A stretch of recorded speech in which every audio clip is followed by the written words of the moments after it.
À la recherche de Sophie par Amilcar Mata, chapitre 2. Hercule soutenant le point de fer. Hercule. Pierre était excité par cette situation très originale. Après cette rencontre troublante, il remonta le boulevard des Italiens sans vraiment voir la foule sur son passage. Sa démarche décidée contredisait ce qu'il ressentait. Il était curieux. Il n'en demeurait pas moins suspicieux. Cela pouvait être un mensonge pour se débarrasser de lui. Cependant, la curiosité était plus forte. Il essayait de se remémorer ses traits. Il savait qu'elle était belle, mais ne distinguait pas clairement son visage, même si cela ne faisait que quelques minutes qu'il l'avait vue. La beauté de ses cheveux ne lui avait pas permis de se concentrer sur son visage. Ses yeux, d'un vert vif, l'avaient troublé. Il fut surpris d'être déjà à l'intersection du boulevard des Italiens et du boulevard Haussmann.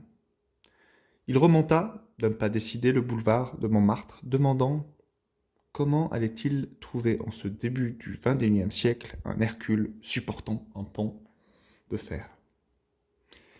Il croyait que c'était probablement une devanture de magasin et qu'il serait assez facile de pouvoir trouver cet Hercule des temps modernes qui se mettait entre lui et sa Dulcinée.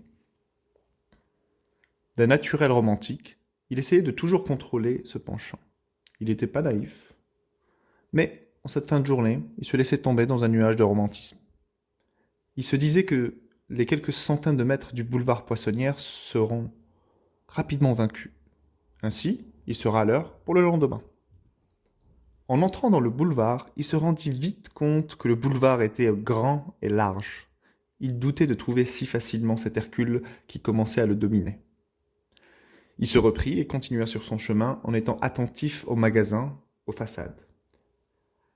La beauté des immeubles haussmanniens était impressionnante.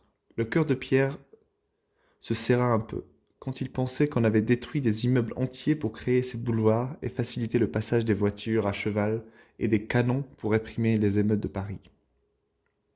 La beauté et la régularité des façades étaient impressionnantes. Elles laissaient place à une harmonie architecturale en laissant à chaque immeuble sa touche d'originalité. Aucun Hercule à l'horizon soutenant un pont de fer. Pierre connaissait ce quartier de Paris car il y travaille depuis quelques années. Il n'avait aucun souvenir qu'un quelconque pont se trouvait là. En observant les devantures, il s'étonnait en distinguant que certains premiers étages d'immeubles avaient des arcades.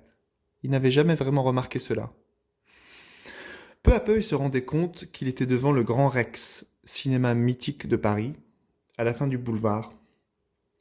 Il adorait le Grand Rex car à chaque fois qu'il y passait, il imaginait un King Kong montant sur le toit avec sa captive. Mais il commençait à s'inquiéter un peu. Où est cet Hercule de malheur, se dit-il. Kiosque. Il traversa la rue et aperçut un kiosque. Il se rendit compte qu'il n'avait jamais vraiment observé le kiosque. Il avait acheté des journaux parfois, mais il n'avait jamais vraiment vu le kiosque comme une œuvre d'art en soi. Elle ressemblait à une boîte de musique géante, d'un verre étrange avec une sorte d'œuf Fabergé en son haut. Cette pensée mettait un sourire sur son visage. Il se demandait ce qu'en penserait sa belle inconnue. Là, il se concentra car il ne voulait pas repasser 2 fois sur le boulevard. Comme un tigre, il se mettait à guetter tous les passants, les endroits, les murs, comme si sa proie se trouvait à proximité. Hercule goûtera bientôt de ses crocs. Il admirait les immeubles et se rendait compte peu à peu de tous les détails qu'il n'avait jamais vraiment observés dans la course folle du Parisien qu'il était. Peu à peu, il se rendait compte qu'il regardait moins les publicités et beaucoup plus les devantures d'immeubles.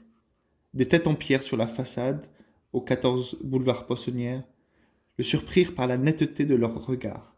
Il s'attardait sur chacun un peu. Et d'un coup, il sursauta de joie. Il venait de trouver l'Hercule soutenant le pont de fer. C'était une belle tête en pierre d'un homme ayant comme casque la tête d'un lion. Probablement le lion de Némée, un des 12 travaux d'Hercule. Une fierté incongrue d'avoir vaincu Hercule le fit bêtement sourire. Il connaissait le lieu du rendez-vous pour demain. Il pouvait rentrer chez lui, fier d'avoir résolu le mystère de cet inconnu.